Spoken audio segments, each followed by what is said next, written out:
Oke, selamat sore rekan-rekan semua. Saya Rida Perwira dari Asosiasi Pengusaha Kreatif Jaya.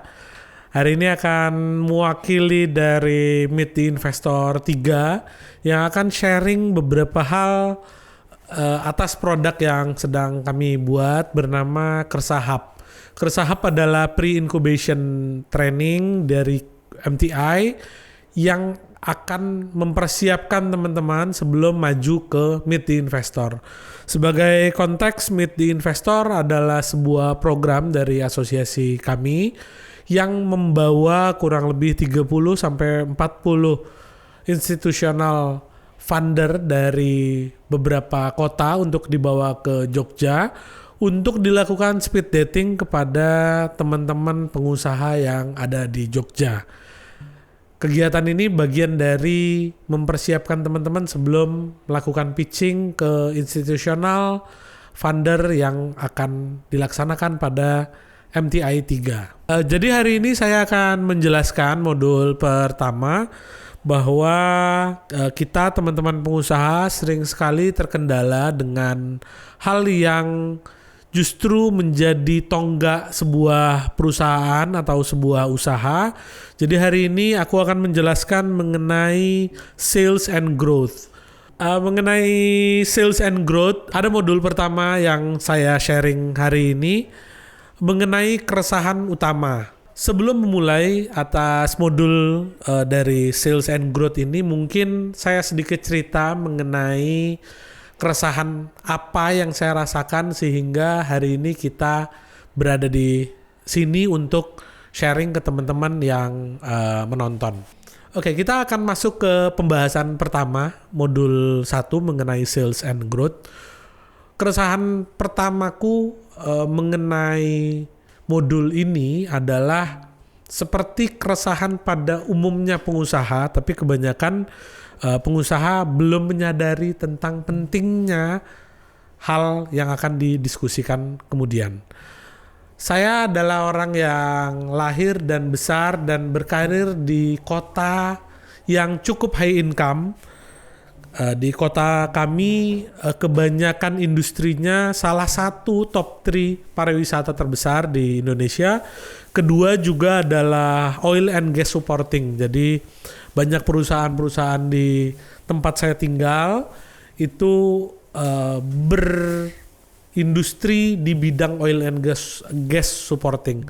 Bagaimana kita sebagai perusahaan-perusahaan mensuplai perusahaan lain untuk kebutuhan minyak dan gas dari beberapa negara, sehingga yang kami rasakan saat itu adalah mudahnya mencari peluang usaha, mudahnya mencari dealing dengan perusahaan-perusahaan lain karena kami mungkin anak daerah juga, mungkin teman-teman dari Indonesia juga yang menawarkan ke perusahaan-perusahaan asing, asal memenuhi syarat yang mereka minta, kita kemungkinan untuk dealnya jauh lebih besar. Tetapi saya lihat kebanyakan, baik saya, rekan saya, teman-teman lain, itu memiliki income yang fluktuatif. Karena kotanya memiliki project based culture, kita terbiasa untuk menerima pendapatan itu dari project-project yang diberikan. Jadi contohnya dalam satu periode tertentu ada project cukup besar dari luar negeri masuk ke kota tersebut. Kita sebagai vendor-vendor, sebagai perusahaan-perusahaan mensuplai ke perusahaan besar tersebut. Nah, setelah project tadi dalam beberapa tahun selesai, kita biasanya akan kekurangan project dan menunggu project besar datang lagi, lalu menawarkan ulang project-project untuk menjadi pendapatan kita.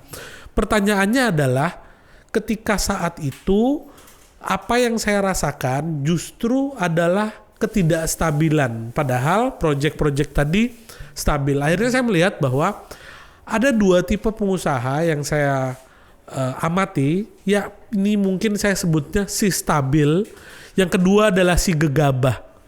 Mungkin kira-kira 2 hal tersebut saya pisahkan dulu. Si stabil, anggap mungkin kayak gini. Yang kedua adalah si gegabah. Karena situasinya yang fluktuatif sehingga melahirkan perusahaan-perusahaan yang juga memiliki budaya yang berbeda. Kenapa ini terjadi? Ada perusahaan dengan pendapatan yang sama, potensi yang sama, kemampuan yang kurang lebih sama, permintaan yang sama, tapi kenapa menciptakan dua perusahaan yang sangat berbeda?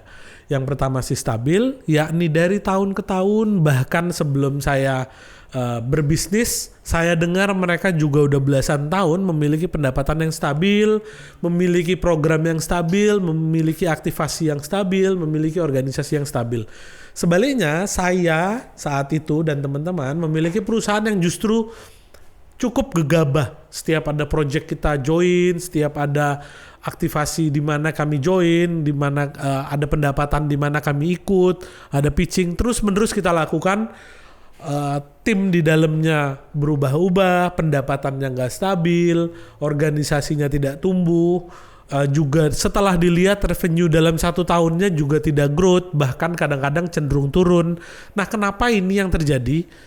Jawabannya setelah saya amati, setelah saya lihat lebih jauh adalah rendahnya pengetahuan dan kesadaran tentang sales yang dilakukan secara terencana, atau saya sebutnya sales plan.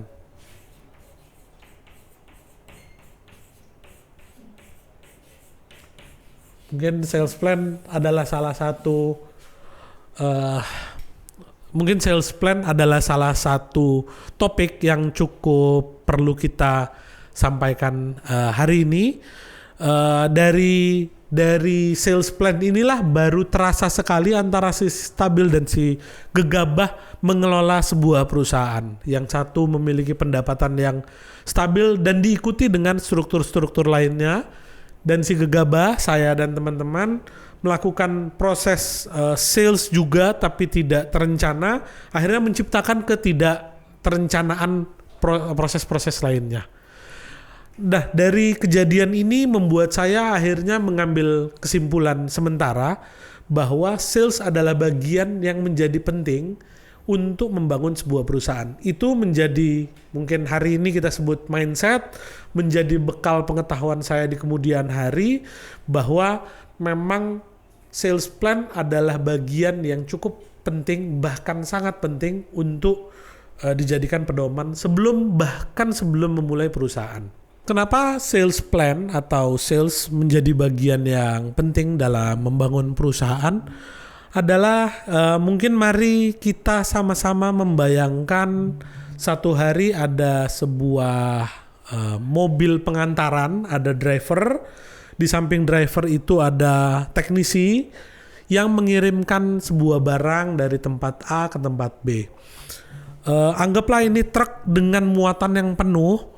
Saat itu driver nyetir, teknisi di samping itu berjalan sesuai dengan rutenya, dengan kecepatan yang sama, dengan jarak yang sudah ditentukan sejak awal dan rute yang memang sudah direncanakan.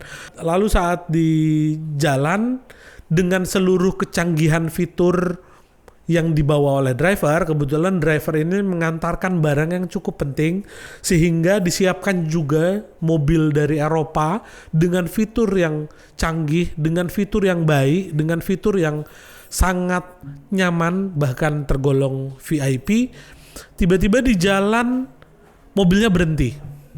Tiba-tiba mobilnya mogok, mobilnya tidak bisa jalan, lalu si supir dengan teknisinya ini turun untuk melihat ke bagian depan dari kap truk mobil yang mau mengirim barang. Setelah dicek kurang lebih semua sisi, kebetulan teknisi yang dibawa ini adalah teknisi langsung dari Eropa yang mengerti mobil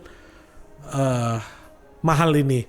Setelah dicek truknya, teknisi yang profesional ini mengecek semua posisinya, melihat seluruh bagian mobilnya, melihat seluruh fungsi-fungsinya, bahkan nelpon ke dealer terdekat, nelpon ke maintenance terdekat untuk menjelaskan apa kira-kira kendala yang terjadi dari peristiwa mogok ini. Ditambah lagi situasinya agak berat karena barang yang dibawa oleh truk ini kita sebutlah mungkin vaksin anti venom, atau kalau orang teman-teman yang kena ular itu harus divaksin supaya tidak keracunan atas bisa ular tersebut, sehingga situasi menjadi semakin genting karena mobil yang dikirim harus sampai ke beberapa kota karena di kota-kota tersebut sudah banyak yang kena ular dan harus disembuhkan dalam waktu sekian jam.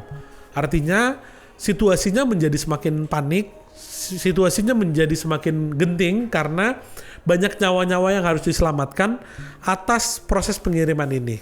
Tapi di satu sisi, di samping kiri itu ada teknisi yang mestinya memahami betul atas mobil tersebut. Sudah dijelaskan secara sophisticated, secara struktur segala macam bahwa perbaikan ini hanya bisa dilakukan dengan A, B, C, D, E, F, G.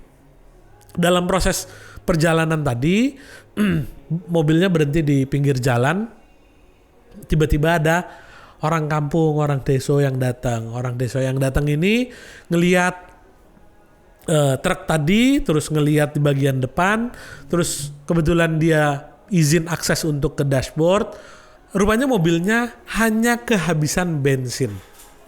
Nah, jadi orang desa tadi cerita ke teknisi yang profesional ini, ke supir yang profesional ini, yang juga ditunggu sama daerah-daerah untuk mengirimkan vaksin. Dengan sederhana dia sampaikan, Pak, sepertinya Bapak cuma kekurangan bensin. Nggak ada masalah di tempat yang lain, Bapak cuma kekurangan bahan bakar untuk melanjutkan perjalanan ini. Kira-kira itu sering terjadi tidak di kehidupan kita dalam mengelola perusahaan? Saya pribadi itu pernah terjadi di saya saat mengelola perusahaan di awal-awal. Bagaimana apa yang kita ketahui, apa yang kita butuhkan, apa yang orang ngomong, gosip apa yang kita baca, itu kita masukkan semua ke dalam proses kita mengelola perusahaan. Padahal kita cuma butuh satu nasihat dari orang yang mungkin tadi deso, yang sederhana, yang simpel, yang dia cuma bilang, Pak, kayaknya Bapak kurangan bensin deh, Bapak kekurangan bahan bakar deh. Yang mana hari inilah yang kita sebut dengan sales. Kadang-kadang kita, ironisnya kita sering merasa bahwa ada faktor di luar sana yang kita butuhkan untuk mengelola perusahaan, membuat perusahaan tumbuh. Justru sebenarnya hal yang paling simpel adalah sales itu sendiri. Jika sales itu diibaratkan bahan bakar, mari kita hari ini membayangkan bahwa sales itu seperti oksigen. Bahwa kita tidak bisa setiap menit kalau kita nyelam ke kolam renang, kita menyadari bahwa kita cuma kurang oksigen beberapa puluh detik aja, rasanya kita udah sesak dan kita tahu bahwa kekurangan oksigen yang lebih lama, apalagi ada teman yang nyemplungin kita lagi, akan semakin berbahaya, bahkan bisa menyebabkan kematian atau berhentinya kehidupan. Nah, oksigen itu jika diibaratkan sebagai sales, dia adalah unsur dalam mekanisme badan kita justru yang paling penting, karena kita bisa hidup ini karena adanya oksigen. Jika kita membayangkan oksigen itu sebagai rangkaian dalam mekanisme perusahaan, oksigen itu bukan sekedar buat bernafas, membuat seluruh kehidupan perusahaan kita, tapi oksigen juga adalah waktu tunggu untuk kita memperbaiki, untuk waktu kita untuk melakukan validasi, waktu kita untuk membuat produk yang benar-benar nilainya dirasakan oleh orang lain. Semakin banyak kita memiliki oksigen dalam tubuh kita, semakin banyak waktu kita atau oksigen di dalam ruangan, semakin banyak waktu kita untuk memperbaiki badan kita, diri kita. Nah, itu yang sama dengan perusahaan. Sangat dibutuhkan oksigen, atau dalam hal ini sales, atau lebih terperinci disebut cash. Cash hanya terjadi karena adanya sales. Cash tersebut bisa menjadi runway atau waktu tunggu atau waktu jeda untuk perusahaan bisa meningkatkan bahkan menghidupi perusahaannya lebih jauh. Kadang-kadang memang kita merasa bahwa sales itu tidak penting karena kita merasa banyak sekali kalimat atau sophisticated things yang kita ngerasa bahwa itu harus duluan. Padahal secara fondasi perusahaan kita jalan atau hidup kita ya karena ada oksigen yang menjadi tumpuan utama kita untuk bertahan hidup. Dari oksigen yang menjadi hal utama tersebut, inilah yang menjadi dasar sebuah perusahaan tadi bukan saja hidup menjadi siklus, menjadi perputaran, tapi juga untuk meningkatkan perusahaan. Tentu kita membangun perusahaan, membangun usaha, pengen sekali growth, pengen sekali size dan kapasitinya jauh lebih besar, pengen sekali punya perencanaan yang jauh lebih mendetail, dan itu hanya bisa dilakukan dengan cash yang lebar. Cash yang lebar cuma bisa dilakukan dengan sales yang lebih terperinci atau sales yang memang terencana dengan baik. Mungkin teman-teman agak ragu dengan apa yang saya jelaskan, kenapa sales menjadi bagian yang sangat penting dalam organisasi sebuah perusahaan. Saya pribadi punya pengalaman seperti pengalaman yang saya jelaskan tadi di kota sebelum ini saya tinggal, di kota asal saya. Bagaimana sales rupanya membedakan sekali antara si Stabil dan si Gegabah. Si Stabil kurang lebih dari sebelum pandemi, bahkan dari 15 tahun saya dengar historinya, sampai hari ini, berarti post pandemi itu kurang lebih 2020 sampai 2026, itu tuh masih stabil. Iklannya masih lewat di saya masih dengar cerita tentang bagaimana organisasinya terus menguasai pasar. Tapi di satu sisi saya juga dengar si Gegabah udah mulai ubah usaha, ganti lagi bidang, ikut project yang bukan bidangnya, dan terus menerus. Dan itu tidak juga terjadi di saya. Mari kita mundur sedikit bahwa kita kenal beberapa pengusaha penting, pengusaha yang mencatat sejarah bahwa mereka justru sebelum menjadi CEO, sebelum menjadi di posisi tertinggi dengan perusahaan skala besar, mereka basically ada sales. Kita tahu bahwa Steve Jobs yang paling umum dengan Apple-nya mampu menjual produk dari presentasinya. Dari sekali presentasi dia bisa langsung menjual produk yang itu udah untuk menjadi bahan bakarnya tahunan. Dalam satu presentasi, tentu sebelum presentasi ada hal yang disiapkan. Presentasi, barang terjual ke reach internasional, bisa menjaga penjualan bertahun-tahun ke depan. Kita juga kenal Ray Kroc. Ray Kroc adalah salah satu orang yang kemudian menjalani McDonald, walaupun ada co-foundernya. Saat itu McDonald dibangun oleh orang lain tapi dilanjutkan Ray Kroc, yang saat itu adalah sales menjual mesin milkshake untuk McDonald. Mungkin teman-teman pernah lihat filmnya The Founder kalau nggak salah, itu nanti bisa dicek bagaimana Ray Kroc adalah basically seorang sales. Saya juga punya cerita, salah satu mentor saya ini punya salah satu pabrik cukup besar. Saya tahu salesnya di atas 500-an M, dan saya tahu 6 tahun sebelumnya, 7 tahun sebelumnya bagaimana dia memulai usaha. Saya dikenalkan dengan yang namanya sales tadi, salah satunya dengan beliau. Bagaimana beliau dari menjalani sales harian sampai akhirnya memiliki market share yang cukup besar. Dia cerita ke saya bahwa yang harus lo lakuin setiap hari adalah aktivitas sales. Kalau misalnya aktivitas sales ini belum bisa diotomasi, kemungkinan organisasinya akan bertumbuh lebih lambat, bahkan bisa dijatuh ke jurang yang lebih berbahaya. Dia sendiri cerita bahwa sampai hari ini, dalam artian dia udah punya sales revenue in total 3 digit, 500-an M ke atas, dia masih menjagain CS produknya yang ke B2C, yang ke customer. Saya beberapa kali main golf, dia cerita, "Mas kok masih sales sih? Kan kita lagi main golf pertama, kedua kan kita kan Mas udah sukses gitu, udah punya pendapatan gede, punya pabrik gede." Dia bilang ke saya bahwa dengan sales inilah dia bisa menjaga kemana perilaku customernya, sehingga besok pabriknya bisa menentukan arah dari perusahaan pabrik ini memilih jalan. Nah, segitu penting menurut saya akhirnya bagaimana sales mampu membawa sebuah perusahaan ke tempat yang jauh lebih stabil. Karena sales tadi adalah bahan bakar utama bagaimana perusahaan bisa sustain, bisa menjual produknya dengan baik, lalu membuat rangkaian seluruh mekanisme di dalam tubuh organisasinya.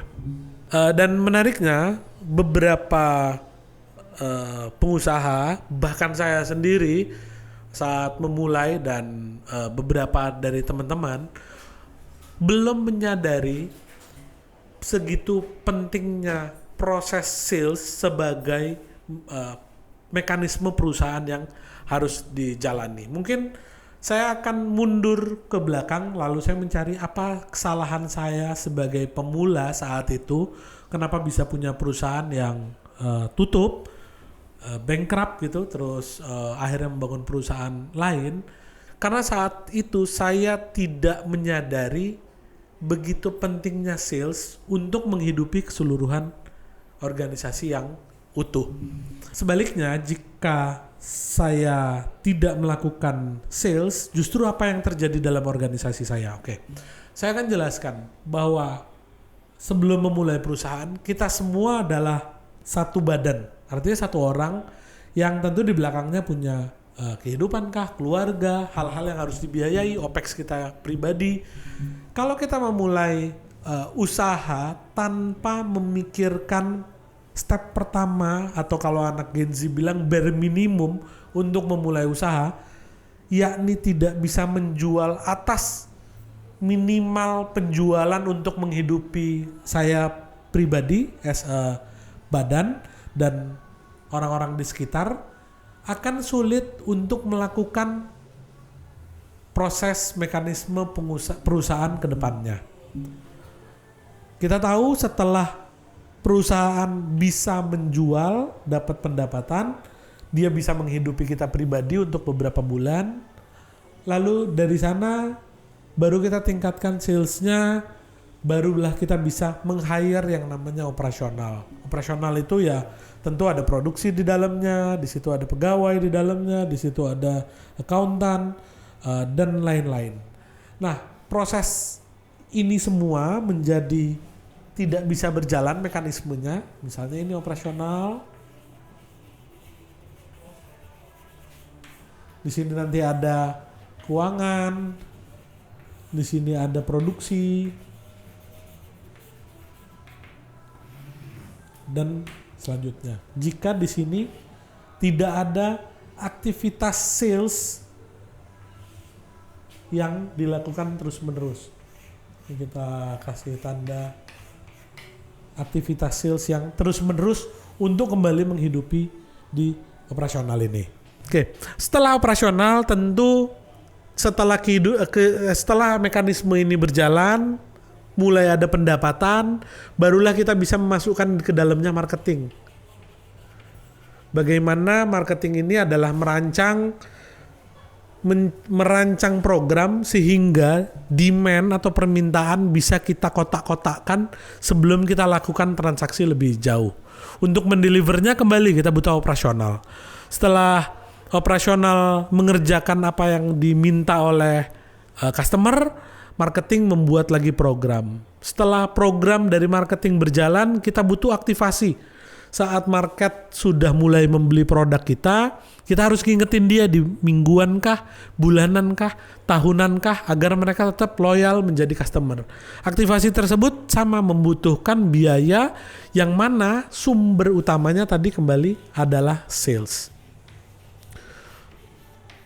Sales inilah yang menjadi tumpuan utama kenapa organisasi tadi bisa bergerak. Termasuk branding, kita tahu bahwa hari ini branding berbiaya cukup mahal. Kalau kita kenal beberapa agensi yang profesional atau arsitek atau copywriter yang baik atau agensi periklanan yang baik atau media, atau kita tahu biayanya cukup tinggi. Kita tahu juga beberapa brand nasional atau KOL nasional atau media nasional hari ini dihargai 2 digit sampai 3 digit untuk satu kali postingan. Itu cuma bisa dilakukan, cuma bisa dibiayai dengan sales yang terus-menerus dilakukan. Kita juga tahu di luar dari proses branding, kita juga perlu memahami perusahaan kita punya USP apa. Unique Selling Position.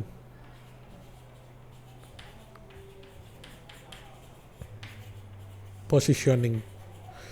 USP ini harus kita lakukan dalam proses pertumbuhan, dalam proses testing terus-menerus. Kita cek, kita kuat di people kah, kita kuat di pricing kah, kita kuat di produk kah, kita kuat di retail kah. Proses ini adalah runway. Kalau kita punya bandara, kira-kira di bandara terus ada gimana sih pesawat? Oke. Nah, pesawat ini perlu runway jarak jauh untuk sebelum berangkat. Sampai kita belum menemukan USP kita sehingga diterima pasar lebih kuat, kita membutuhkan biaya tentu operasional. Kembali lagi ini yang dibutuhkan terus-menerus. Tidak ada satupun perusahaan teman-teman yang nonton hari ini yang tidak melalui mekanisme ini sebagai perusahaan. Karena inilah mekanisme scientific management yang saat ini ada dan belum ada versi lebih baik daripada ini. Yang dibutuhkan untuk menemukan USP tadi adalah mekanisme old fashion ini terus ada beberapa perusahaan yang oke, gue bisa kok jalan tapi funding dari awal. Funding dulu, nanti setelah ini organisasi saya akan dibiayai, terus saya akan sukses di sini. Nah, tapi kan kita sama-sama tahu bahwa proses mencari funding ini kan terikat ruang dan waktu ya. Ya sayanya harus makan, ya sayanya harus punya kendaraan, sayanya harus ya mungkin nongkrong-nongkrong hari ini. Nah ini kan semua tetap perlu biaya. Nah sebelum funding, at least punya sales juga yang harian yang bisa menyelamatkan tadi istilahnya bare minimum. Nah, setiap perusahaan tidak bisa terlepas dari proses mekanisme keseluruhan ini. Setelah USP, dalam proses kita mencari USP, kita juga perlu tahu perilaku customer.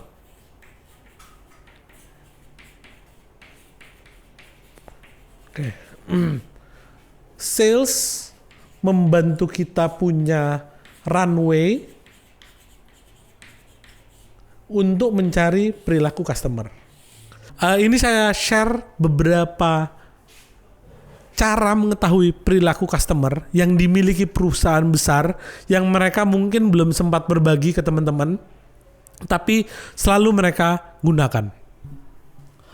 Pertama, perilaku customer ini bisa didapat dari yang namanya interview. Interview customer, tanyain detail kenapa mereka suka produk tertentu, kenapa mereka beli, kenapa mereka jajan, kenapa mereka mau mengeluarkan uang untuk belanja di kita dan kita mendapatkan sales target. Setelah interview secara detail biasanya disebut in-depth. Ada FGD, forum fokus group discussion, di mana kita ngumpulin 15-an orang untuk kita tanyain gimana perilaku mereka, gimana mereka belanja saat beramai-ramai, gimana saat mereka belanja saat sendirian, gimana saat mereka belanja online dan lain-lain. Setelah FGD ada istilahnya etnografi, atau kalau di Jepang tuh terkenalnya Genba. Ini tidak interview, tidak ngobrol, tapi kita duduk untuk mengamati kira-kira customer belanja tuh karena apa. Dia duduk di sana karena apa. Ada tidak pekerjaan yang dilakukan dari A ke B, dalam selisih itu dia belanja. Nah, kita mesti tahu semua perilaku customer kita. Kembali lagi, perilaku customer yang detail dan terencana, yang punya scientific proven, yang punya kombinasi-kombinasi yang pasti berhasil hanya bisa terjadi ketika kita punya sales dan melakukan riset. Tentu riset ini tidak akan bisa kita lakukan tanpa bare minimum sales utamanya kita dalam proses tadi. Ini mungkin membutuhkan waktu, kami di perusahaan itu butuh waktu paling tidak 3 bulan. Karena tim harus interview 1 minggu, beberapa orang. Dalam 1 minggu itu di review beberapa jam untuk 1 orang. Juga FGD tentu makan biaya, mereka yang datang harus kita siapin mungkin makan, minum dan lain-lain, terus mengumpulkan mereka juga butuh waktu yang tepat dan lain-lain. Apalagi etnografi, tentu kita harus mengirimkan 1 tim khusus yang duduk di sana yang tentu mereka butuh gaji. Atau kita sendiri di sana misalnya 2 minggu untuk nyelesain semua paper-paper itu. Dalam proses ini semua, ini adalah proses yang pasti. Semua perusahaan besar pasti melakukan ini untuk mereka berjualan dan akurat pembeli mau membeli produknya. Tapi kembali, ini berbiaya cukup besar. Nah, sebelum memiliki biaya yang cukup besar ini, maka dibutuhkanlah sales sebagai dasar untuk menghidupi tadi bear-nya kita atau bear-nya organisasi. Sebelum etnografi terus kita lakukan tapi rupanya tim operasionalnya nggak ada, misalnya saya punya coffee shop tapi baristanya misalnya nggak ada, harus saya yang setiap hari bikin kopi, kan juga jadinya saya nggak punya waktu sebagai businessman harus melakukan kegiatan mekanisme semuanya kan. Tentu saya harus hire barista, harus hire head bar, harus hire HRD, harus hire dan lain-lain. Nah, ini semua kembali butuh mekanisme utamanya bernama sales. Setelah USP, setelah mekanisme operasional, setelah memiliki perilaku customer, tentu kita pengen organisasi kita stay relevan. Supaya kita tidak ketinggalan zaman, supaya kita tetap FYP, supaya kita tetap IG-nya aktif, supaya kita tetap hari-hari diomongin sama customer kita, supaya kita tetap dibicarakan menjadi topik hangat, supaya kita terus diingat saat mau berbelanja. Nah, itu semua kita harus lakukan dengan syarat melakukan kegiatan namanya stay relevant. Tapi kembali stay relevant membutuhkan kembali yang namanya sales. Setelah stay relevant, kita tentu punya sales strategik. Bagaimana punya produk yang pasti dibeli, bagaimana kita melakukan benchmark. Ini perusahaan kita, ini A, terus di sini ada kompetitor 1, kompetitor 2, kompetitor 3, terus kita bedah pricing. Kita menang tidak? Oh, kalah. Ini lebih murah. Produk. Oh ya, kita menang. Yang lain menang juga, cuma satu yang. Terus place, kira-kira kita menang atau tidak? Tidak rupanya. Nah, ini proses untuk kita berjalan, mekanisme tadi berjalan dan memenangi pasar, tentu lagi-lagi butuh biaya. Ini baru menganalisa, belum melakukan. Contoh, di sini kita kalah di pricing. Oke, pricingnya kita turunin deh. Wah, itu kan rubah semua struktur. Operasionalnya berubah, bahan bakunya berubah, R&D-nya ngulang, semua dirubah hanya untuk mengganti satu checklist di sini. Padahal di sini bisa jadi ada 60 checklist. Ini masih 0, 0, 0, 0, 0. Ini 1, 1, 1, 1, 1, 1, 1. Untuk memenangi pasar kan kita harus memilih kombinasi agar ini bisa memenangi pasar. Oke, ini menang, ini mulai kalah. Ini menang, ini mulai kalah. Ini menang, ini mulai kalah. Ini semua kan butuh biaya nih. Kalau teman-teman duduk aja di spreadsheet, duduk untuk ngitungin satu-satu, ini pasti angkanya 3 digit. Sudah pasti. Nah, bagaimana kita mau tumbuh ketika yang kita butuhkan adalah ini, tapi kita tidak melakukan kegiatan utama untuk mencari ini. Nah, begitulah sales menjadi struktur dasar, menjadi kunci rahasia kenapa perusahaan-perusahaan itu memenangi pasar, bahkan memenangi kompetitor, bahkan memenangi negara. Hari ini perusahaan-perusahaan sales besar membayar pajak ke negara, negara membuat infrastruktur yang mana dikembalikan kepada perusahaan sehingga memenangi perusahaan secara global. Mungkin itu yang hari ini kita sebut elit global ya. bagaimana mereka bisa menguasai struktur? Ya karena tiap hari kegiatannya adalah sales. Dia memenangi sales tiap hari. Ya tentu orang yang udah membangun struktur sales, udah dia bangun nih strukturnya A, B, C, D, E, F, G di negaranya, terus ujuk-ujuk kita yang kalah kompetisi cuma bisa bilang dia elit global, tanpa kita pernah tahu ininya harus diperbaiki. Nah, struktur inilah yang membangun perusahaan-perusahaan yang berjalan dan memenangi pasar hari ini. Sayangnya kita merasa bahwa kegiatan sales tadi tidak penting sehingga tidak berimpact, merasa bahwa tidak berimpact ke seluruhan tubuh organisasi dan perusahaan yang mau kita lakukan. Itu biasanya yang saya amati adalah bias percaya diri.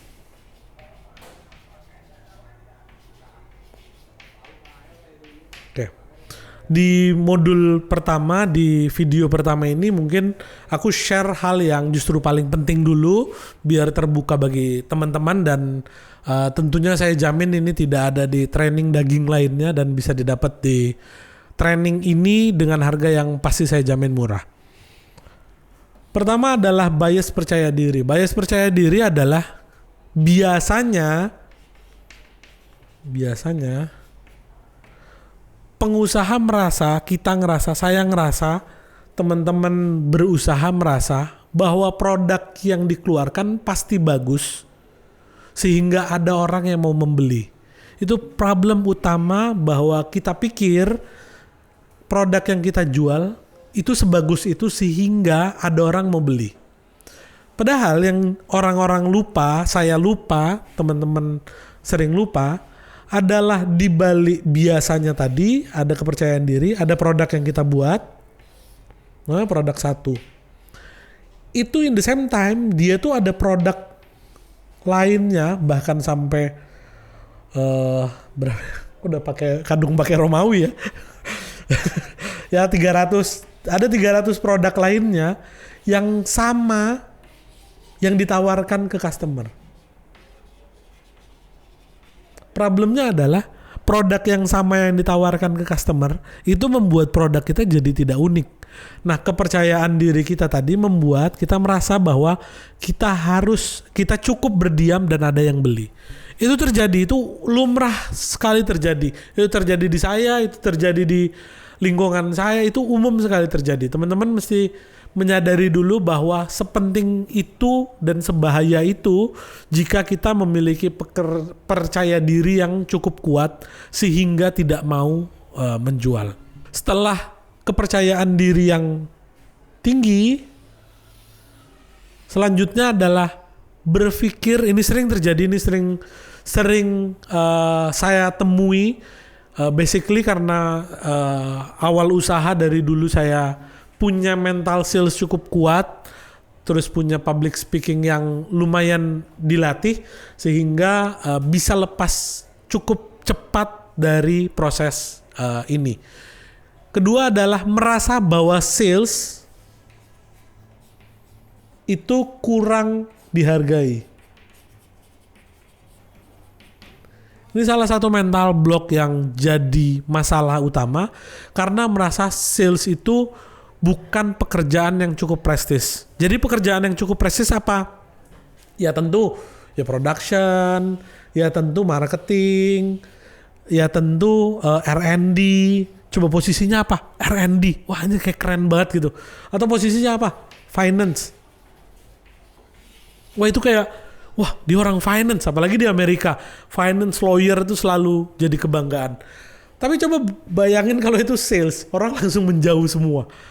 Aku beberapa kali punya pengalaman rekrut sales, setengah mati orang nyari interviewer yang datang itu adalah ngaku sebagai sales. Itu susah banget. Kayak orang tuh takut banget untuk mengakui dirinya sales. Ya mungkin kecenderungannya hari ini karena sales biasanya dikejar target, sales dan lain-lain.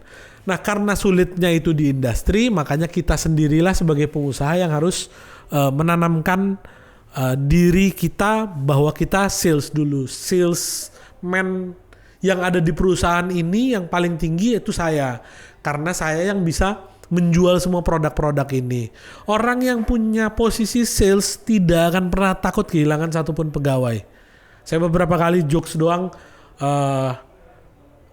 kita walaupun misalnya ditinggalin gitu ya, pegawai kah atau segala macam, ya nggak pernah takut karena salesnya ada di saya sendiri. Sebaliknya bayangin ada perusahaan B2B atau B2G yang dia punya salesnya jago semua, leadershipnya bagus, tapi ada salesnya ini tiba-tiba pergi, udah perusahaannya tutup. Kenapa salesnya pergi?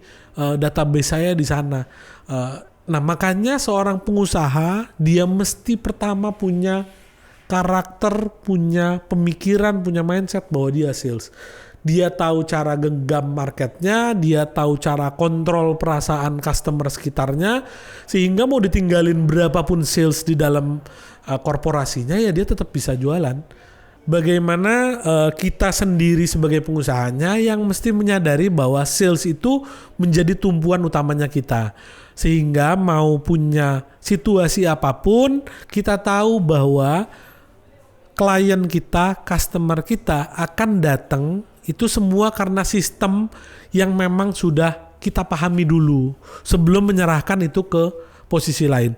Kalau posisi lain itu posisi yang cukup aman. Saya nggak bilang bahwa semua bisa dikerjain sendirian, tapi ini nih posisi yang cukup aman ketika kita nggak begitu tahu lebih detail. Kecuali keuangan ya, keuangan dengan sales itu bagian penting. Tapi di luar dari itu, membangun marketing plan misalnya, ya misalnya ada tim yang merasa bahwa tempat lain lebih baik dibanding tempat kita, ya nggak apa-apa. Kita tahu kita bisa hire untuk membangun marketing plan lagi. Tapi kalau sales dan finance tentunya itu hal yang sangat tidak bisa ditinggalkan. Dialah yang membangun seluruh struktur organisasi kita. Kenapa tadi percaya diri menjadi bahaya? Kita mundur sedikit. Kenapa percaya diri menjadi bahaya dalam proses sales? Karena di luar dari kompetitor juga menawarkan produk tidak berhenti inovasinya, diperbaiki terus, dirapihin terus, diimprove terus, sehingga produk kita dalam 6 bulan jangan-jangan tidak relevan lagi. Dan kita nggak tahu apa yang harus diperbaiki karena kita nggak pernah tahu klien kita butuh apa. Nah makanya itu penting sekali untuk kita terusin memiliki mental untuk mendengar atau customer voice istilah hari ini. Bagaimana customer itu kayaknya gue udah gak relevan sama produk lo deh. Lo harus inovasi, lo harus perbaiki, lo harus lakukan perubahan. Nah itu cuma bisa dilakukan dengan pertemuan-pertemuan dengan customer kita. Sebaliknya juga di luar dari itu,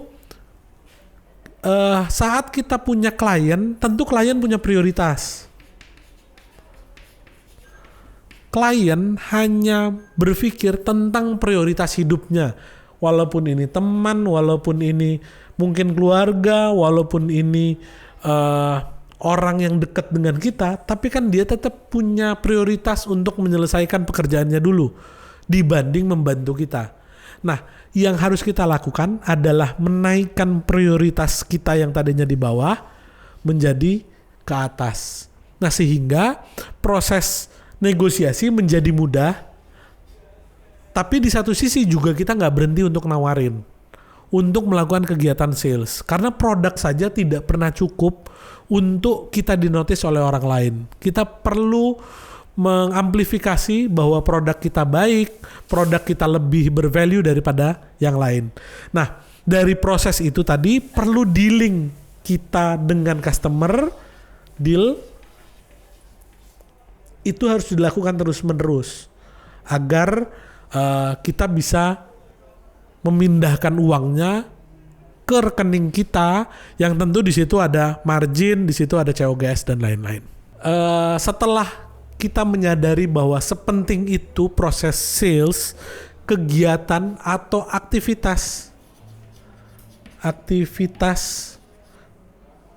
bernama sales, baru sales nanti tadi ada yang kita sendiri yang melakukan, doing yourself, atau nanti udah berubah menjadi automation. Tapi percayalah, aktivitas ini tidak pernah ada yang bisa bantu selain kita sebagai CEO-nya.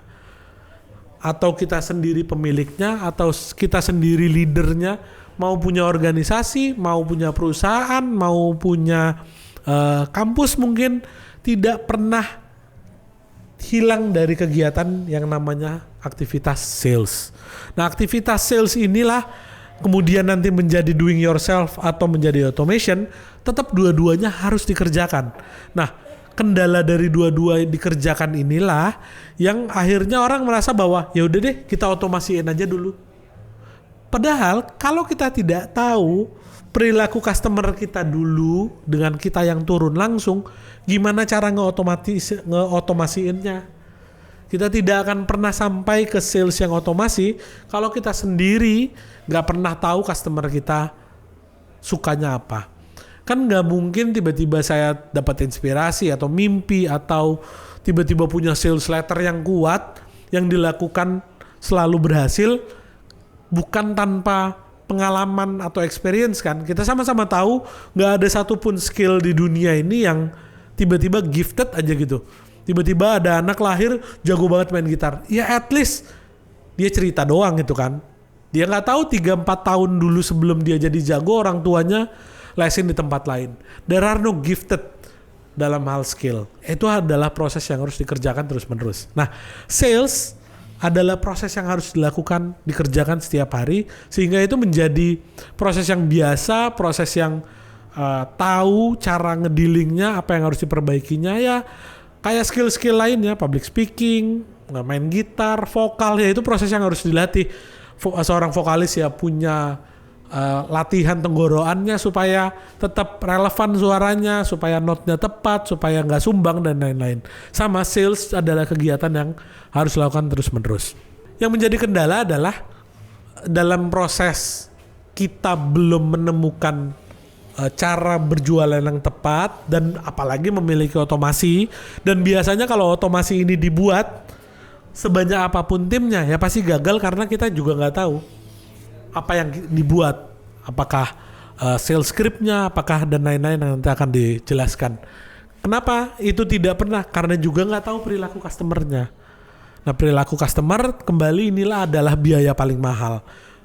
Biaya paling murahnya ya sales activation, ya terus melakukan kegiatan sales setiap hari. Dalam proses kita membangun perusahaan, tentu kita pengen perusahaan kita jauh lebih gede, operasional kita berjalan jauh lebih kuat, produksian kita jauh lebih punya kualitas yang tinggi, segmen kita mulai tepat sasaran, terus punya buffer cash yang cukup, terus punya tim HRD dan lain-lain.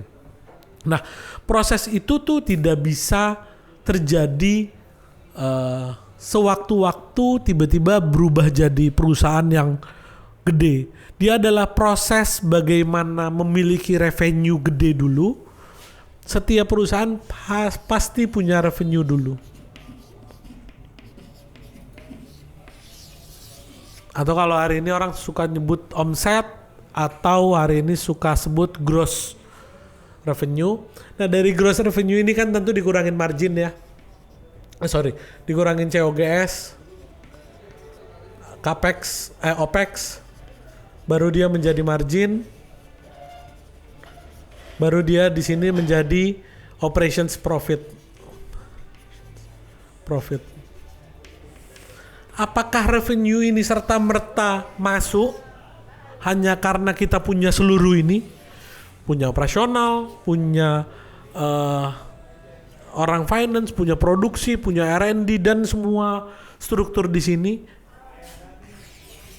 Itu semua biaya di sini, itu semua adanya di sini nih. COGS, OPEX, margin, operation, itu semuanya ada di sini nih. Hanya satu kegiatan yang mengisi ini. Itulah bernama kegiatan sales. Nggak peduli itu salesnya dilakukan pribadi maupun otomasi ya, tapi pasti punya sales dulu.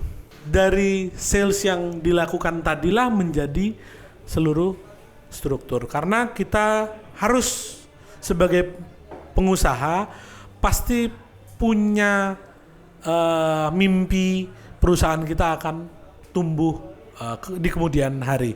Ada istilah, kalau nggak salah Eric Ries bilang, life is too short to selling product that people won't buy. Jadi hidup tuh terlalu pendek untuk ngejual produk yang nggak ada yang beli. Iya, berarti produknya ya harus bagus, proses perilaku customernya harus dipahami. Di satu sisi juga pas kita melakukan aktivasi sales, ya kita memang bisa mendeliver produk tersebut dan dilakukan transfer dan bener-bener sampai transfer. Kan ini masalahnya sales tentu di bawahnya diikuti dengan penagihan kan ya. Tapi ini hal lain. Kalau B2C nggak perlu.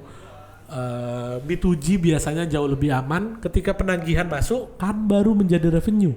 Revenue itulah menjadi cost, menjadi pendapatan di perusahaan, barulah dikurangin cost. Oke, setelah semua ini kita menyadari bahwa segitu penting posisi salesman atau aktivitas sales, tidak peduli dia dilakukan sendiri maupun dilakukan secara otomasi, barulah kita bisa beranjak ke tahapan selanjutnya dari perusahaan, yakni apa yang harus dilakukan.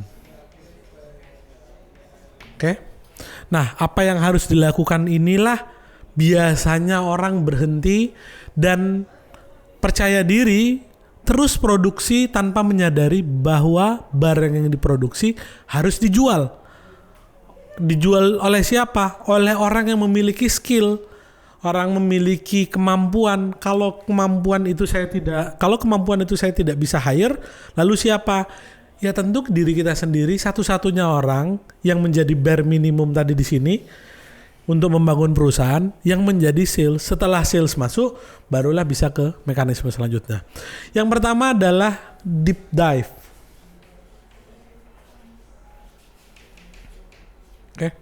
Deep dive ini punya beberapa tools hari ini yang bisa digunakan untuk mengetahui customer kita sejauh apa.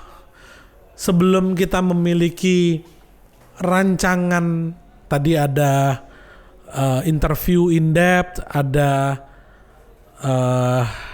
etnografi, ada FGD, kita bisa deep dive sendiri dengan tetap melakukan interview, tapi close dulu aja ke orang-orang sekitar kita. Setelah kita interview sebelumnya tentu kita harus tahu segmennya kita aja dulu, minimal segmen. Kita nih jual apa? Kalau dari B2B, produk B2B saya apa? Kalau B2G, produk B2G saya apa? Kalau B2C, produk B2C saya apa?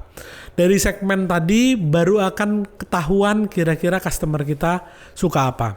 Sebelum masuk ke bagaimana cara menjualnya, kita harus mengerti dulu kira-kira segmen kita itu seberapa luas dan kita berada di mana. Bagaimana mengukur segmen? Intinya mengukur segmen adalah produk kita itu dibeli dalam kondisi apa, atau menyelesaikan masalah yang mana. Ini adalah kunci dari mengetahui segmen usaha kita. Kira-kira pain point mana yang menjadi hal yang kita coba selesaikan. Ini kalimat sederhana, banyak orang pernah dengar, tapi beneran ini adalah proses yang orang suka skip, sehingga semua proses ini dan proses setelah ini semua di skip. Pertama adalah mencari pain dari customer, karena customer bisa jadi punya beberapa dan itu harus diselesaikan. Contoh customer social media, berarti customer brand harus diselesaikan, customer audience harus diselesaikan. Itu ada multiple segmen customer yang harus dipelajari. Pertama adalah kira-kira pain-nya mereka tuh apa. Setelah pain-nya mereka apa, detailkan, harus jujur dijawab pain-nya apa. Hari ini kurang banyak sosmed yang persona base misalnya.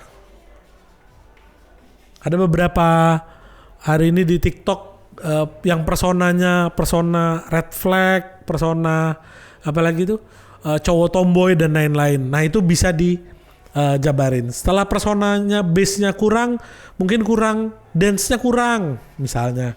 Ini kan baru dari audience. Dari brand kira-kira pain-nya apa? Oke, setelah produk dari segmen ini kan untuk yang multiple. Kalau yang nggak multiple, misalnya produknya cuma satu, kacamata. Oke, kacamata ini ya langsung kira-kira pain-nya apa? Apakah tidak ada kacamata yang hari ini cukup kuat? Apakah tidak ada kacamata yang frame-nya mahal tapi pergantian ininya murah? Nah itu harus dipelajari lebih dalam. Dalam proses mencari segmen nanti bisa dipelajari lebih dalam. Kita mesti punya dalam sales, pertama adalah offering channel. Oke, offering channel adalah kita saat menawarkan produk kita itu melalui pipa apa. Biasanya aku langsung bagi. Kalau B2B dia butuhnya sales letter.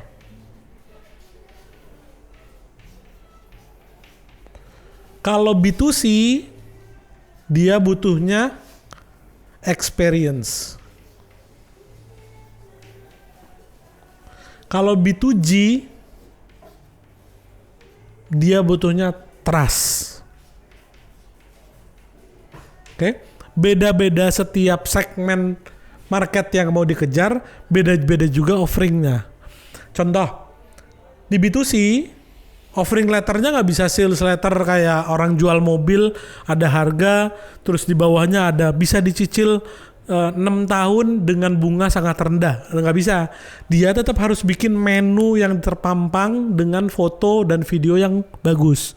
Karena prosesnya proses experience. Karena itu prosesnya experience. Sedangkan di B2C, di B2G, nggak bisa dia pakai sales letter atau experience. Dia harus trust. Dia rekomendasi dari organisasi manakah, atau dia kenalan dari seseorang kah, atau dia memang punya reputasi baik sehingga bisa memberikan keamanan psikologis customer, dalam hal ini B2G misalnya. Nah, setiap segmen memiliki sales atau offering channel yang beda-beda. Inilah yang perlu dipahami sejak awal. Bagaimana kita setelah memahami perilaku customer, memahami segmen, kita harus punya yang namanya tadi offer channel. Kita harus kenal betul customer kita tuh belanja tuh kapan, di mana. Apakah dia belanja setelah dia dengar rekomendasi?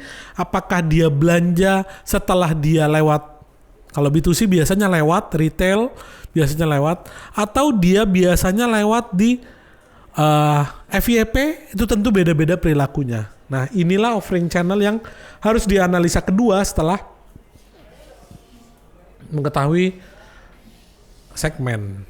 Setelah kita mengetahui bahwa ada offer atau penawaran kita, karena melalui penawaran inilah jembatan value kita itu tersampaikan. Kebalik. Value saya lebih murah. Ya tentu harus ada offering. Dijelaskan bahwa saya lebih murah, Mas. Bahwa saya lebih murah, Om. Setelah itu kita tahu channelnya di mana.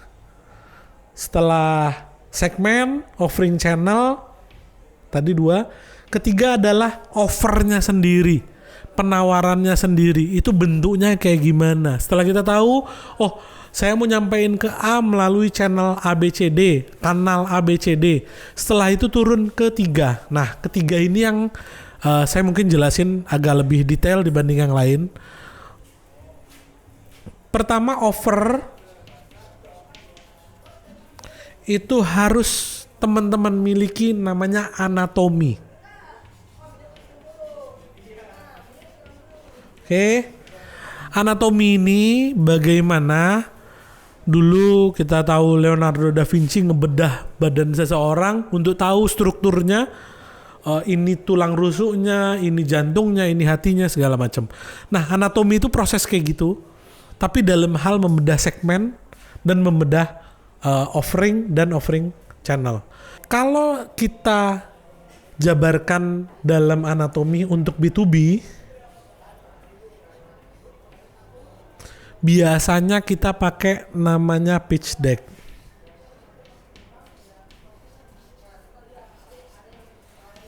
Oke.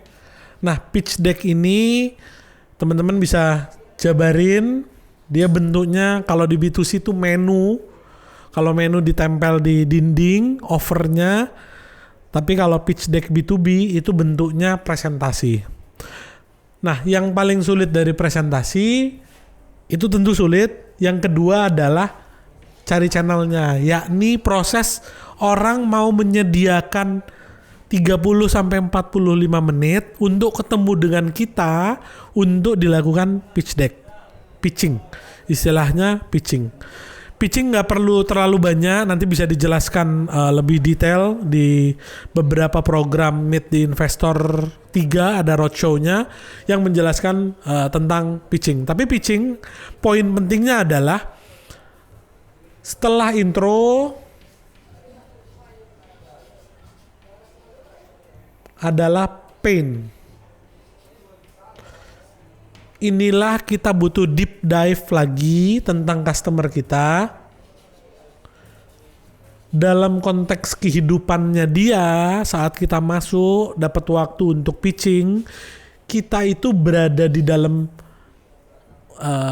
antariksa mereka sehingga kita datang kontekstual menjawab pain-nya dan itu terjawab. Memang itu yang paling sulit, itulah butuh pengalaman yang banyak sebagai sales atas produk yang kita jual dan bagaimana customer kita butuhkan. Contoh, kita tahu bahwa misalnya kita datang ke seseorang dan setelah kita asah pengalaman kita datang, kita tahu betul bahwa itu pasti deal. Kenapa? Karena emang udah saya riset dulu sebelumnya. Dia adalah seorang Horeca misalnya. Seorang sales Horeca ini datang ke chef, datang diterima, dikasih waktu, langsung dia tahu. Oh, rupanya chef yang saya jual itu tuh nggak butuh daging tebel, yang dia butuh adalah daging datang tepat waktu. Nah, akhirnya ketika kita bawa sales script atau deck yang benar, kita langsung deal. Di satu sisi, ketika kita mau deal ketemu orang berkali-kali, sering, banyak, tapi bukan pain-nya yang menjawab, ya kembali itu akan jadi masalah baru di proses sales. Tapi ya tentu kita harus menyadari itu adalah proses journey-nya seorang sales. Kita harus datang, dengerin, diusir, datang, dengerin, diusir, datang, dengerin, diusir, datang, dengerin, diusir. Itu nggak bisa dihindari. Itu adalah proses yang pasti akan terjadi. Karena dari situ kita menjadi murah biayanya tanpa melakukan tadi biaya yang terlalu besar di FGD, in-depth, etnografi, dan lain-lain. Ya, proses bare minimum kita yang kita bisa lakukan adalah testing aja dulu. Tes pain-nya, oke nggak? Tes lagi pain-nya, oke nggak? Tes lagi pain-nya, oke nggak? Orang biasanya nyerah, sales nyerah itu di pintu pertama itu. Dia denger pain-nya, terus langsung kecil hati pulang. Ya ampun, kenapa hidup saya kayak gini? Kenapa orang nggak mau beli produk? Ya lo kan baru pertama kali ngecek, baru pertama kali tes. Ya harus lakukan 30 kali tes. Perbaiki tes, perbaiki tes, perbaiki tes, perbaiki tes. Nah, kita sebagai pengusaha nanti setelah kita tahu, Om, setelah saya ketemu 15 orang, semua sepakat daging tidak perlu tebal dan murah. Yang penting tepat waktu. Nah, kan akhirnya kita bisa mundur ke belakang sebagai pengusaha. Oh ya udah, saya perbaiki logistiknya aja nih. Saya nggak perlu marketing, saya nggak perlu finance di awal, saya nggak perlu produksi. Ini ambil dari vendor aja. Yang penting saya pelajari di sini supply chain-nya, atau logistiknya, atau butuh akuntan saja. Untuk cash flow-nya biar lebih stabil, yang penting datang tepat waktu.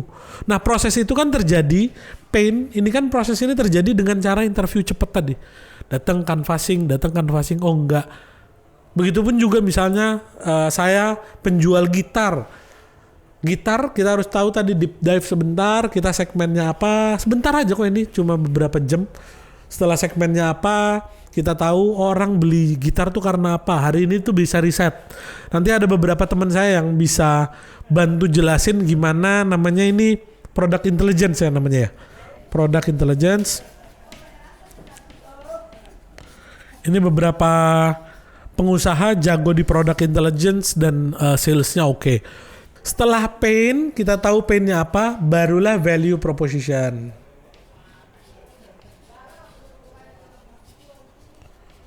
Value proposition itu kalau istilahnya nilai yang dirasakan. Bukan cuma nilai ya, tapi dirasakan. Kira-kira kalau dia beli barang itu, kira-kira dirasakan nggak? Dia beli gitar, itu bukan sekedar dia beli as a fungsi. Kan kita tahu bahwa customer kita dalam hal B2B misalnya, dia juga punya kehidupan yang terfragmen. Dia seorang bapak, dia seorang pegawai di salah satu perusahaan, dia seorang warga, dia seorang abang-abangan di komunitas. Nah ketika dia beli gitar tadi, kira-kira menyelesaikan nggak nilai yang dirasakan? Setelah dia beli, dia pajang, kira-kira dia sebagai abang-abangan di community menerima gitar itu sebagai apa? Dia pasti cerita ke orang, oh ini nih dipakai juga nih sama Eros misalnya, Eros Shellas on Seven, atau ini dipakai juga nih zaman dulu dipakai sama bla bla bla bla. Nah, value proposition itu harus bisa menjual offer yang benar-benar dinikmati, dijawab atas pain-nya customer.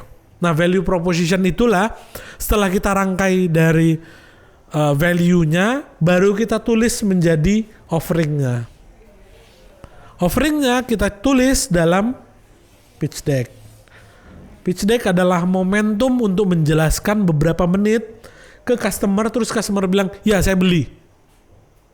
Karena udah disiapin hal-hal proses sebelumnya. Setelah value proposition adalah counter argument.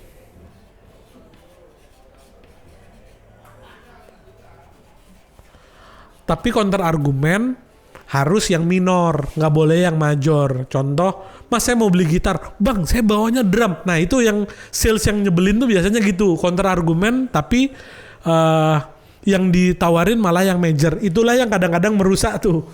Sales kurang dihargai itu kadang-kadang gitu. Dia bawanya drum, terus orang pengen gitar dipaksa, pokoknya harus beli drum saya. Nah tidak bisa, kita harus tetap melakukan riset. Counter argumen hanya bisa dilakukan terhadap hal-hal minor. Contoh, mas saya tuh nggak suka ya mas beli gitar karena gitar tuh senarnya biasanya cepat putus. Oh saya kasih senar yang baru bang. Yang ini pasti lebih kualitas. Kita hitung margin saya masih ada 3 juta, beli senar berarti 300.000, untuk yang upgrade 350 berarti masih ada margin 265.000, 2.600.000, ya udah beli aja. Nah counter argumen harus ngasih value dan hanya boleh minor. Kita tahu sama-sama di dunia media ada Canon, ada Nikon misalnya zaman dulu, zaman sekarang tuh berarti ada brand-brand lain lah ya. Yang satu sama-sama kamera, yang satu sama-sama kamera. Bedanya di mana? Nah, counter argumen masih bisa dipakai tuh di situ. Tapi jangan, mas saya mau beli kamera, oh saya adanya drum, ayo beli drum aja karena videografi itu hari ini nggak menarik bla bla bla, mas main drum aja. Nah itu yang ngeyel, nah itu yang sales jadi kurang dihargai itu di situ. Tapi kalau kita bawanya tepat, oh ya saya mau ketemu dengan orang yang pengen beli kamera, tapi dia tuh cuma pakai di kepalanya cuma Canon, dia belum ada alternatif Fujifilm, belum ada alternatif Nikon dan lain-lain. Nah di counter argumen lah disiapin, Pak kalau Canon pilihan Bapak itu betul secara fungsi bagus bla bla bla, tapi brand ini akan bla bla bla bla bla, ini saya punya opsi lain apa, atau di luar dari brand-brand lain atau produk-produk lain, kita mesti punya counter argumen. Ya kalau kamera Canon Nikon itu kan biasa ya orang ributin, atau Fujifilm. Nah kita mesti punya counter argumen kenapa pilihan-pilihan subjektif itu bisa diganti. Apakah diganti dengan fungsi, apakah diganti dengan bonus, apakah diganti dengan offer. Pak kalau kamu pakai Canon misalnya harganya betul lebih murah, tapi kalau Nikon ini nih nanti bonus strap, bonus tas, bonus kita adain workshop seminar, Bapak boleh datang 3 kali. Free itu Pak untuk Bapak latihan. Setelah itu nanti kita akan bawain model-model Jogja terbaik yang Bapak bisa foto bareng. Di situ Bapak ketemu komunitas. Nah itu kan sales bermain di value tadi. Ada nggak value yang bisa di tweak sedikit untuk membuat counter argumen sehingga value proposition kita jauh lebih menarik dibanding orang lain. Sehingga orang lain datang, kenapa Mas beli ini? Wah yang ini produk ini harganya lebih mahal dikit, tapi saya dapat workshop, tapi saya dikenalin komunitas, tapi saya dapat ketemu dengan model-model terbaik di Jogja. Ya saya pasti milih yang produk yang kedua lah. Nah hal-hal kayak gitulah yang kita sebagai sales yang mundur nanti menjadi universe-nya perusahaan harus bisa memikirkan gimana bisa terjual produk kita ke customer. Oke? Setelah B2B tentu terakhir call to action.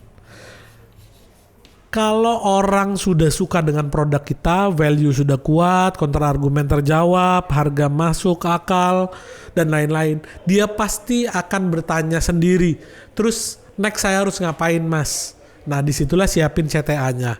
Yang Bapak harus lakukan sekarang adalah kita PKS dulu atau MOU dulu bahwa Bapak tertarik nih dengan produk-produk kami. Besok pagi saya akan ngirimin sampel. Kalau sampel ini berhasil dan Bapak suka, Bapak bisa kirimin saya foto WA. Besok juga saya akan datang lagi Pak untuk dealing PKS-nya secara detail. Tapi kalau yang sekarang tanda tangan MOU dulu yuk Pak, biar kita sama-sama enak. Cari perikatan cepat di CTA. Kalau di developer namanya DP. Kalau developer atau sales property itu, ayo Mas, ini udah ada yang mau transfer sekarang. Tolong transfer sekarang ya Mas, kalau nggak diambil orang. Udah nggak ada lagi rumah seperti ini di dunia ini. Bapak terakhir satu-satunya di dunia ini yang, nah ya itu permainan sales lah ya, kadang-kadang yang lebay-lebay itu yang kadang-kadang suka gak dihargai. Nah kita juga mesti memilih bahasa yang nggak terlalu nggak terlalu cheesy, tapi di satu sisi juga emang kita jualnya value. Setelah kita tahu kita ada perikatan, disinilah baru kita lanjutin nanti dengan goal. Goal hanya bisa terjadi ketika duit sales tadi menjadi revenue. Kalau dia masih hutang ya hitungannya masih tetap hutang atau belum masuk.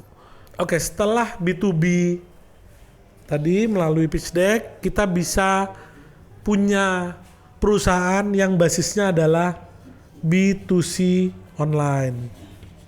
Nah online sama, kita butuh segmen, kira-kira dia berada dalam kehidupan yang mana, dia beli karena apa. Setelah itu kita tahu offering channelnya apa. Teman-teman pasti udah tahu tuh kalau di TikTok behaviornya gimana, kalau di Instagram behaviornya gimana, kalau di Shopee behaviornya gimana. Biasanya anak-anak online itu jauh lebih kaya pengetahuan tentang sales. Karena emang pure di online gak ada sales ya gak dapat pendapatan. Gak bisa tuh pakai relasi, gak bisa tuh pakai networking, gak bisa, pure harus jualan di sini. Nah biasanya di B2C online kalau offernya udah channelnya udah oke, ke offer biasa barulah kita bedah anatomi. Nah anatominya B2C online pertama adalah headline. Headline ini bold statement kenapa orang harus berhenti. Mungkin ada studi case beberapa bagaimana sales online terjadi itu karena ngerubah POV sedikit. Contohnya dulu terkenal sekali dengan iklan racun buat tikus. Nah terus racun buat tikusnya itu POV-nya dirubah dikit, terus penjualannya rame. Nah pertama adalah headline. Kontekstual headline harus dibuat membuat orang berhenti untuk ngelihat kira-kira ini produk worth it nggak untuk dia sempetin beberapa detik. Setelah headline-nya adalah hero. Nah kita harus menjawab tuh kira-kira kita itu cukup kuat nggak di mata mereka sebagai hero. Selanjutnya adalah tentu USP kita harus menjelaskan dalam sales letter kita, dalam anatomi B2C, kira-kira kita USP kita itu strong nggak? Dulu pandemi terkenal sekali orang dengan satu USP aja, free ongkir. Wah, itu mencetak triliunan rupiah tuh. Rupanya setelah dibedah, cara free ongkir itu adalah nggak apa-apa free ongkir dikirim dulu, saat deal itu nanti dikurangin dengan margin. Nanti kalau misalnya ada margin yang gede banget, akan nutupin subsidi dengan yang marginnya tipis. Misalnya sebagian kirim dari Jogja ke Jakarta, ongkir 23.000. Itu tuh, biaya itu tuh udah dimasukin ke HPP. Nanti pas giliran ada yang ke Timur yang biayanya 150.000 itu ditutupi dengan subsidi lainnya. Tapi kan value, tetap aja itu menjadi USP. Baju anak USP-nya macam-macam.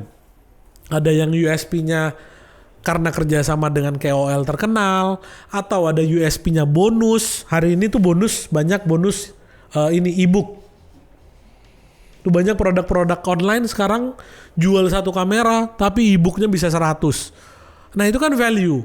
Nah tinggal kita apakah mau bundling kah, apakah mau produk kita nanti akan menjadi voucher kah, apakah produk kita nanti bisa ketemu sebagai tiket untuk ketemu offline di kota tersebut kah. Nah itu adalah USP yang harus masuk. Ini simple tapi banyak orang tidak memasukkan ke dalam sales letternya. Setelah USP adalah benefit. Kita tahu benefit sales letter tertua di bumi ini adalah orang jualan salah satu obat. Yang semua penyakit, 60 penyakit bisa disembuhkan. Mulai dari, padahal obatnya satu, tapi semua penyakit itu bisa. Penyakit diabetes, penyakit ini, semua dimasukin dia. Ya tentu itu nggak bagus. Yang kita harus buat di sini adalah benefit paling tidak secara fungsi, secara emosi, secara role kehidupan orang pembeli itu gimana setelah membeli hal tersebut. Contoh, ketika kita jual payung, secara fungsi dia menghindari kita dari basah. Tapi secara emosi, payung ini misalnya punya beberapa warna. Bagi sebagian cewek, ada yang bajunya harus matching tuh dengan payung, warna payung dengan bajunya. Nah itu bisa jadi solusi juga. Apakah terus nanti bisa dibedah karena di anatomi bisa dibedah. Payung versi sporty. Payung sporty itu kira-kira gimana ya? Nah itu dibedah. Itu nanti hubungannya dengan segmen. Payung tapi feminin itu gimana ya? Payung tapi naik mobil nggak basah. Kan biasanya payung tuh jadi masalah adalah setelah dia dipakai payungnya masuk ke mobil, terus mobilnya jadi basah. Nah kira-kira ada solusi nggak? Nah itu masuk benefit. Setelah benefit adalah social proof. Penting, social proof ini hampir kayak hero. Kira-kira siapa, who yang menjadi, kalau di sini hero-nya udah dipakai sama artis terkenal misalnya, itu hero-nya, atau ada fotonya orangnya, biasanya ini ada di warung makan works nih, ada foto dengan Presiden Gus Dur, ada foto dengan Presiden Soeharto, ada bakmi tapi Presiden Soeharto pernah ke sana dan lain-lain. Nah itu biasanya dimasukin di hero. Nah kalau social proof ini who juga tapi quantity, seberapa banyak orang udah beli. Kita kenal di sini salah satu legenda food and beverage, ada Sate Ratu, masukin kalau nggak salah 90 negara udah pernah ke sana. Nah itu salah satu social proof yang membuat orang kalau 90 negara udah ke sana, terus kan nyiptain scarcity kan. Gue yang di sini masa nggak beli sih? Gue yang sini kok nggak pernah nyoba ya? 90 negara aja pernah datang. Nah itu akan nyiptain social proof. Setelah social proof, lanjutannya dari scarcity. Scarcity adalah kelangkaan. Kira-kira produk yang ibu bapak jual itu cukup langka tidak? Dan kira-kira kelangkaan itu berakibat apa buat perasaan saya? Contoh, dulu kita terkenal di zaman saya adalah kalau Senin nggak beli properti tersebut, harga naik. Nah itu kan nyiptain scarcity tuh. Wah berarti langka banget ini, promonya cuma ada di Minggu. Gue harus transfer malam ini supaya besok pagi bisa beli. Dan memang biasanya beneran, karena zaman itu properti emang lebih bagus. Yang penting nggak boleh bohong. Nah scarcity harus dibuat, bener-bener dipikirin setelah ini memang tidak ada lagi. Contoh, ini dilakukan sama teman-teman fashion, distro, baju-baju, kolektif, ngerilis merch gitu. Nah merchandise-nya memang diproduksi ya untuk satu artikel itu doang. Setelah itu artikel udah nggak ada lagi. Nah itu kan salah satu scarcity yang baik. Gimana orang harus belanja saat itu, kalau nggak akan ada lagi nih batch awal merch ini. Nah itu salah satu di scarcity. Setelah itu baru sama CTA, call to action, bagaimana kamu harus transfer sekarang, apakah sebagai DP, apakah sebagai tanda jadi, agar orang tadi lekat dulu terus sehingga mau bayar sisanya. Oke, itu kira-kira dari B2B dan B2C. Ada nanti B2C ya. B2C ini biasanya experience, dia nggak sales, dia nggak pitch deck, dia nggak pakai sales script, dia pakainya experience. Teori yang biasa kita dengar namanya AIDA atau funneling, awareness, interest, desire, action. Setelah itu balik lagi jadi loyalis, terus balik lagi terus jadi pembela. Biasanya orang pakai AIDA. Nah cuma kendala dari AIDA atau funnel ini sulit untuk diterapkan. Ada cara yang jauh lebih mudah yang akan di-share di sini. Kalau nggak salah saya baca tuh dari design thinking itu adalah jobs to be done. Jobs to be done. Ini sangat works dipakai di bisnis B2C apapun, karena B2C itu nggak butuh diceritain introduce-nya, nggak didongengin dengan pain atau diceritain dengan USP. B2C itu nggak butuh itu. B2C sangat butuh proof, bukti. Nah, ini bisa dianalisis melalui jobs to be done. Jobs to be done tidak akan dibahas hari ini supaya teman-teman nanti nonton episode keduanya. Jadi selanjutnya dari teman-teman mungkin bisa nonton di episode selanjutnya yang ke episode kedua. Kira-kira ini dulu, kira-kira dari saya untuk hari ini. Tambahan sebelum menutup ini, pada prinsipnya terakhir, sales, setelah ada sales plan, ada sales matrix. Sales matrix itu simple banget tapi susah diterapin, hampir kayak funnel. Yang ditawarin 100, yang ngerespon 25, yang tertarik 5, yang deal 1. Kalau 100 ini biayanya 10 juta dan di sini dealnya 12 juta, berarti masih ada untung 2 juta. 10 juta ini muterin lagi ke sini. Terus sampai 100-nya ini menjadi 30.000, menjadi 50.000, menjadi 100.000, sehingga di sininya menjadi gede. Pada prinsipnya sales sesederhana itu. Tapi tentu yang sederhana tidak mudah. Tentu yang sederhana belum tentu juga bisa diterapkan sama semua orang. Nah, perlu struktur-struktur detail inilah bagaimana kita bisa membangun sales yang kuat. Untuk materi hari ini sekian. Selanjutnya nanti akan ada di episode kedua. Kita akan membahas lebih detail bagaimana anatomi detail dari semua sales ini. Lalu setelah sales dan anatomi ini sampai jadi benar-benar penjualan bagi ibu bapak, baru kita akan lanjut ke pembahasan-pembahasan lainnya.